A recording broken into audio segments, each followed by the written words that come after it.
बिस्मिल्लाहिर्रहमानिर्रहीम। लाखों करोड़ों दुरूदो सलाम मोहम्मद मुस्तफ़ा सल्लल्लाहु अलैहि वसल्लम और आले मोहम्मद पर। मैं हूँ उमर दराज गोंदल। इस्लामाबाद वाले नित नए कोई रोज़ यानी नित नया कोई शोशा छोड़ते हैं, कोई अकल लड़ाते हैं अपनी तरफ से और अपनी नई तरकीब चलाते हैं और वो भी पकड़ी जाती है। अब एक बार फिर वही हुआ है। अब इन्होंने किया क्या कि सुप्रीम कोर्ट ने एक फ़ैसला दिया और सुप्रीम कोर्ट के फैसले को गैर मौसर करने के लिए इन्होंने एक तरमीम ले आए। जी, हम इलेक्शन एक्ट 2017 के अंदर तरमीम लेके आ रहे हैं। अच्छा, एक खबर तो मुख्तलिफ सहाफ़ी इस्लामाबाद से दावा ये कर रहे हैं कि सुप्रीम कोर्ट अगले चंद दिनों के अंदर या चंद हफ्तों के अंदर अंदर जो है वो तफसीली फ़ैसला जारी कर देगी, शायद छुट्टियाँ ख़त्म होने से पहले ही हो जाए।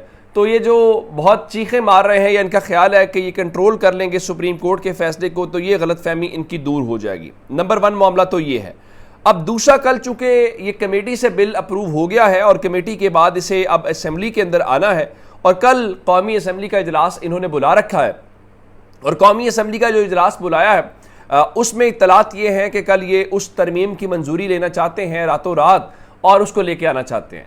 लेकिन पाकिस्तान तहरीक इंसाफ ने कहा है कि जो इलेक्शन एक्ट तरमीमी बिल है उसको वो सुप्रीम कोर्ट के अंदर चैलेंज करेंगे और बैरिस्टर गौर ने कहा है कि कल जो कानून साजी हो रही है वो गैर कानूनी है, वो इसके ऊपर सुप्रीम कोर्ट जाएंगे। बिल्कुल ठीक है। इसका मतलब क्या है? इसका मतलब है कि काजी साहब को जो शिकस्त हो चुकी है, पहले मैंने आपको बताया था कि तहरीक इंसाफ की खिलाफ जो नजर सानी की मुस्लिम लीग नून की दरख्वास्त थी उसके ऊपर काजी साहब पिट गए। पिटने से मुराद है कि उनकी बात नहीं सुनी गई। अब वो लाना चाहते थे शहीद अरशद शरीफ वाले केस के ऊपर, तो वहाँ पे भी बात नहीं बनी और 2 जजेस ने उनकी उस राय को मंसूख कर दिया। वैसे एक बड़ा जायज़ सवाल है, लोग कह रहे हैं जी वो जस्टिस मंसूर अली शाह साहब भाग गए हैं शहीद अरशद शरीफ का केस सुनने में। चले ठीक है, आप ये भी कह लें, आप तनकीद करें, जस्टिस मंसूर भी बैठते, मुनीब भी बैठते, शहीद अरशद शरीफ का केस तमाम जज सुन लेते।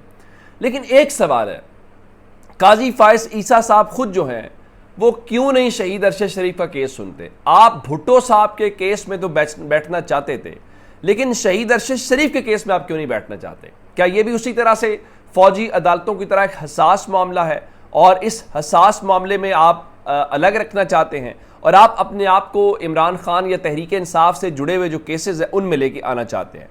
तो अब ये जो आएगी दरख्वास्त इसको चैलेंज करने वाली, तो ये एक बार फिर 3 रुकनी कमेटी में जाएगा। तो ये कौन तय करेगा? ये जस्टिस मंसूर और जस्टिस मुनीब तय करेंगे कौन सा बेंच होगा, कितने अफराद उसमें होंगे। तो लगता यह है कि इस बिल के हवाले से भी जस्टिस मंसूर और जस्टिस मुनीब की हाँ ही बाकी है। अगर वो करेंगे तो होगा, अगर नहीं करेंगे, क्योंकि इन्होंने जो प्रैक्टिस एंड प्रोसीजर एक्ट लेके आए थे, ये भी उस वक्त इन्होंने क्या किया था, जस्टिस बंदियाल के होते हुए ये लेके आए थे और इनका ख्याल ये था कि ये काउंटर करेंगे जस्टिस बंदियाल को वाया जस्टिस काजी फायज ईसा। लेकिन चलें, जस्टिस बंदियाल साहब ने तो अपना वक्त गुजार लिया जैसे भी गुजारा और उन्होंने तो उस चीज़ को मैनेज कर लिया। लेकिन लगता यह है कि इस मामले के अंदर ये शायद वो चीज़ इनके गले पड़ गई है और ये उसको चला नहीं पाएंगे। और इसी तरह से अब आप कोशिश कर भी लेंगे तो ये बात भी इनके बस में हो नहीं पाएगी। अच्छा, उसमें एक और ख़बर है, और ख़बर यह है कि इन्होंने आज पाकिस्तान बार काउंसिल की मैंने आपको खबर दी थी, उससे एक स्टेटमेंट इशू कराई जिसमें मौसूफ फारूक एच नाइक ने कहा कि देखिए कानून साजी जो है वो पार्लियामेंट का हक है और हम इस कानून साजी में पार्लियामेंट को सपोर्ट करते हैं। अब कानून साजी क्या है? वो कानून साजी ये है कि जनाब पार्लियामेंट जो है वो जो बना के सुप्रीम कोर्ट के फैसले को उड़ाना चाहती है। लेकिन वो बात भी थोड़ी गड़बड़ गले पड़ गई कि आज पाकिस्तान बार काउंसिल के जो 7 मेंबरान हैं, जो ज़ाहिर हामिद खान ग्रुप से हैं, जो आज़म नज़ीर तारड़ और इन सब के ग्रुप से नहीं हैं, उन्होंने इस चीज़ की तरदीद कर दी और वो इस चीज़ को सपोर्ट नहीं कर रहे। तो इसका मतलब ये हुआ उसी तरह से जैसे जस्टिस आलिया नीलम साहब वाला मामला आया और उस मामले के अंदर भी आपकी बात नहीं बनी, तो ये मामला भी आपको पिटता हुआ दिखाई दे रहा है। इससे हमें एक चीज़ पता क्या चली? हमें पता ये चली कि ये सारे जो हैं ये उसूल की बात करते हैं, लेकिन इनका उसूल ये है कि काजी फायज ईसा को सपोर्ट किया जाए या उनकी बात सुनी जाए और उनके हवाले से चीज़ें हों तो ठीक है, बाकी चीज़ें होती हुई दिखाई नहीं दे रही। तो यूं लग रहा है जैसे इस्लामाबाद में इन चंद जो साहिबान इक़्तिदार या इख्तियार हैं, इन्होंने मिल के एक ट्रैप तैयार किया था या एक जाल बिछाया था। लेकिन यूं मालूम होता है कि उस पूरे जाल के अंदर ये खुद ही फंसते जा रहे हैं और अब इनको कोई उस हवाले से बचा नहीं सकता। अच्छा, एक डेवलपमेंट ये हो गई। नंबर 2, पाकिस्तान तहरीक इंसाफ आप जानते हैं कि जलसा करने जा रही है 5 अगस्त को सवाबी के अंदर, और 5 अगस्त का मतलब ये है कि जिस दिन इमरान खान को गिरफ्तार किया गया था।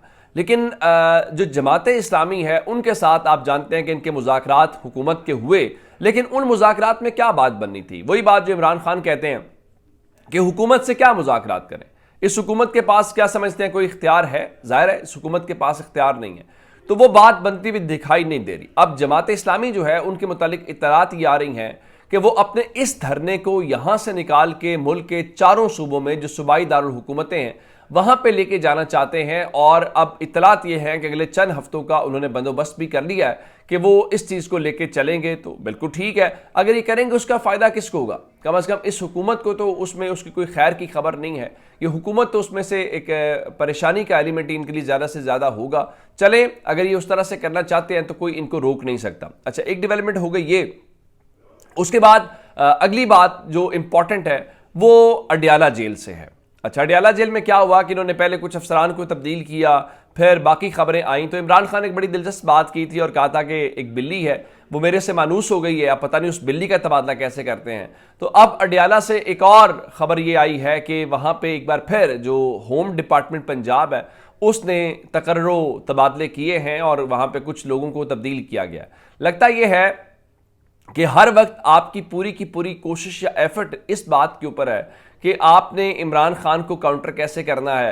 आपने इमरान, देखें, आप तो कहते थे कि इमरान खान जेल नहीं काटेंगे। इमरान खान ने बड़ी बहादुरी के साथ, बड़ी दलेरी के साथ 1 साल जेल काट ली है, लेकिन आपसे बात नहीं बन रही। अब आप क्या कर रहे हैं? अब आपने क्या किया कि आपने मिसाल के तौर पे पाकिस्तान में मुख्तलिफ ज़राए से इंटरनेट को बंद किया और उसमें एक ट्विटर भी था। और आज हुकूमत ये कहती हुई दिखाई दी, देखे जी हम ज़बानबंदी नहीं कर रहे, हमारी सबसे ज़्यादा धुलाई जो है वो तो टिकटॉक के ऊपर होती है, फेसबुक के ऊपर होती है, यूट्यूब के ऊपर होती है, तो हमारा मकसद ज़बानबंदी होता तो हम वहाँ पे करते। तो अब इतलात ये हैं कि जो पीटीए हुकाम है उनका बताना ये है कि वीपीएन की वजह से जो ट्विटर है उसके ऊपर जो 70% सारिफीन है उन्होंने उसको इस्तेमाल करना बंद कर दिया, जिसका मतलब है कि अब 30% लोग सिर्फ जो है वो ट्विटर इस्तेमाल करते हैं। और इनका ख्याल है चले अगर ये भी पैमाना रख लिया जाए कि वहाँ पे इस्तेमाल कम हो गया है तो क्या हुकूमत की मकबूलियत बढ़ गई है?